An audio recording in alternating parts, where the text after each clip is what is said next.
One of the biggest myths in retirement planning is that you need some giant magical number in order to retire. A recent survey from Northwestern Mutual said that the average American thinks they'll need nearly $1.5 million in order to be able to retire securely. Fidelity says that you need to have saved 10 times your income before you retire. So if you earn $100,000 a year, you'll need to have saved $1 million.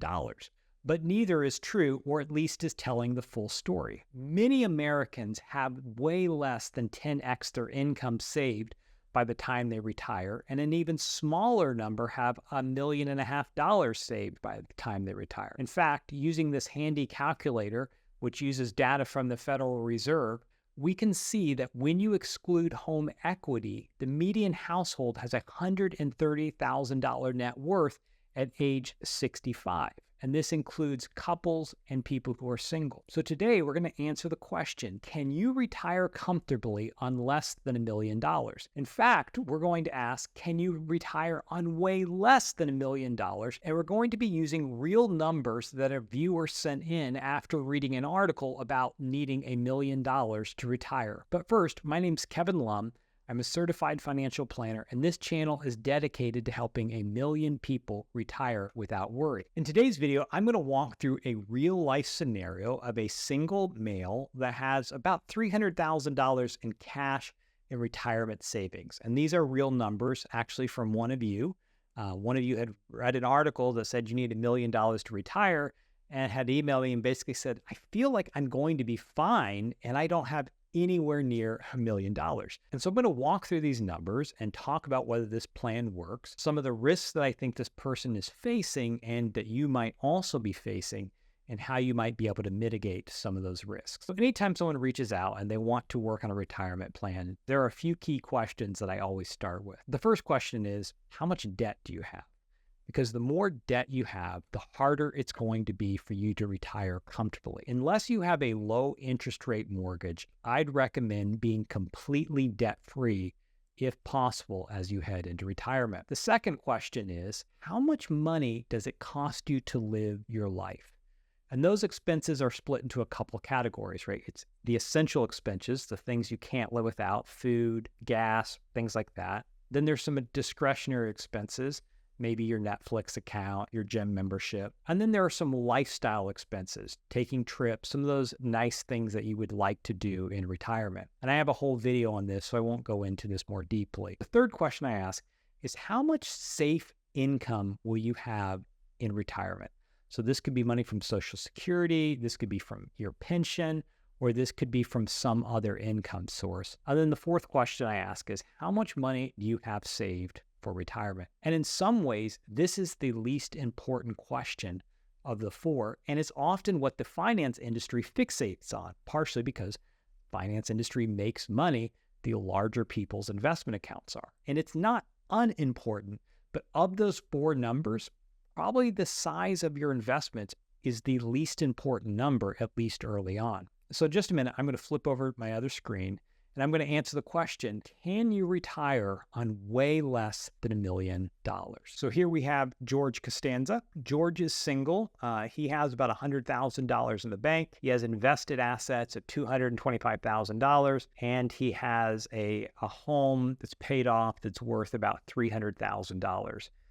So let's click into the profile. You can see here, this plan, we can already tell is going to be a smashing success, but let's click into the plan and just look at some of the numbers. The goal is retire at age 67. It's going to need retirement expenses over and above medical, $4,500 a month. So I tend to separate medical out when I'm putting these plans together, because medical expenses tends to have a higher rate of inflation than just general living expenses.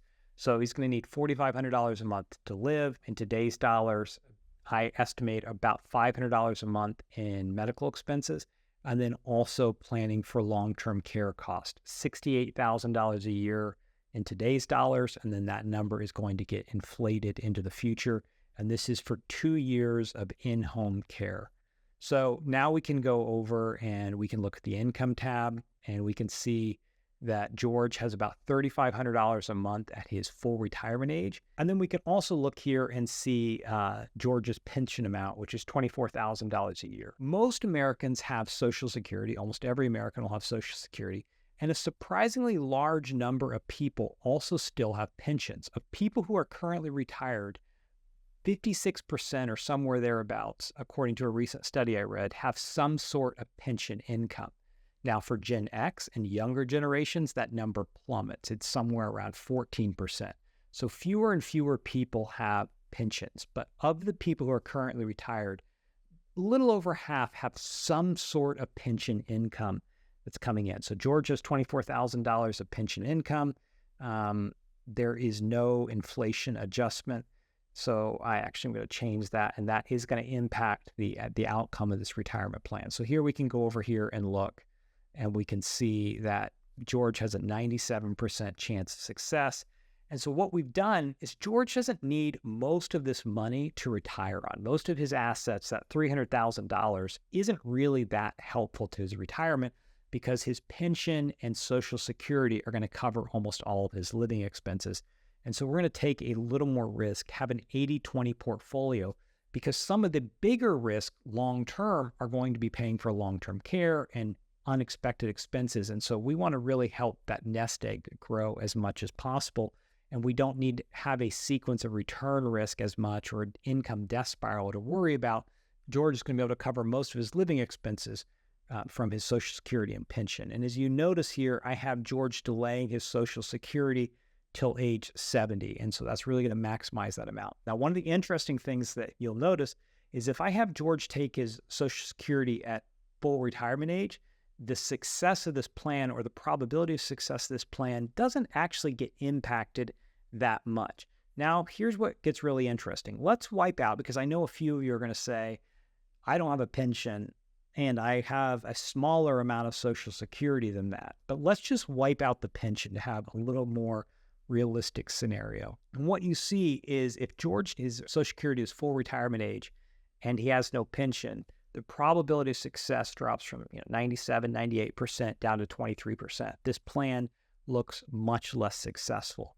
But if George delays taking his Social Security to age 70 and lives for the first few years off his retirement savings, the probability of success jumps to 62%. So it becomes it more than doubles. But there's one other tweak we can make to this plan that is going to increase the probability of success even more. And that's if we take out the long-term care cost. If we take out the long-term care cost, this plan jumps to 99% probability of success. And this illustrates that one of the big risks that people face as they move into retirement, so maybe you're covering all of your expenses with your Social Security or your Social Security and pension, and you only have $50,000 to $100,000 saved. One of the big risks facing in the future, if you don't have long-term care insurance, is the long-term care cost. Because what you'll see here, so let's go ahead and go add long-term care back into the goals. It's 2 years in-home care. Today, that's about $68,000 a year. It's projected cost. But if we go over here to the retirement tab and we look at the cash flow, look at the summary and look at the inflated dollars, by the time George is 94 years old, that $68,000 will now cost $345,000. So the long-term care will end up costing nearly $700,000 just for 2 years of care.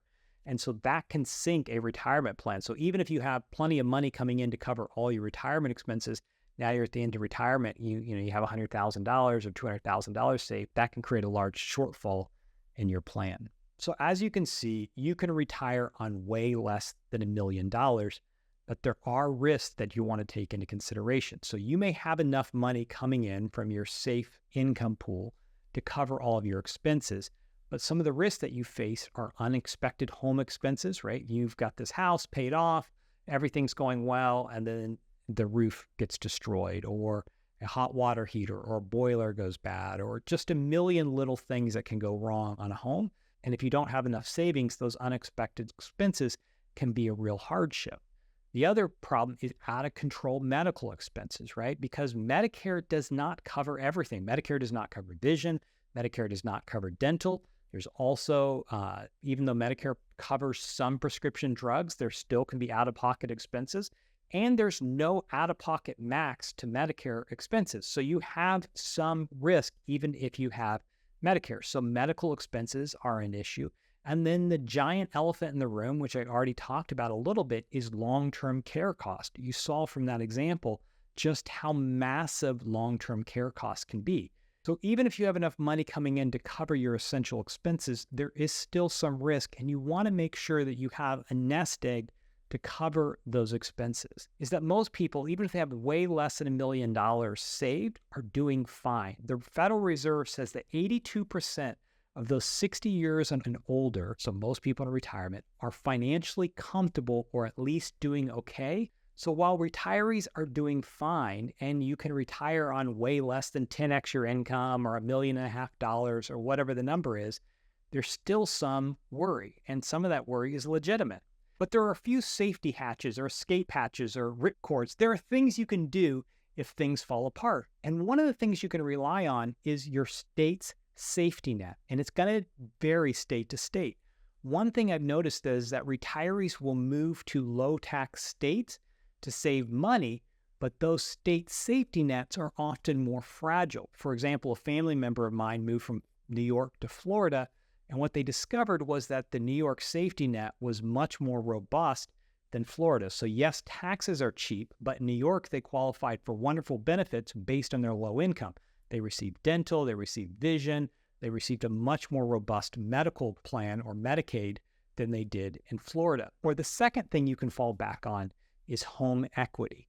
Many seniors own their home, and if they run into an emergency, you can tap into the equity of your home, either using a HELOC or through a reverse mortgage. Now, it's not ideal. You don't want it to be your first line of defense, but it does provide some backup. So in this situation, this person who reached out to me, they have about $300,000 in cash and savings, but also $300,000 in equity. So if they really got in trouble, they could tap into the equity of their home through reverse mortgage and provide some protection.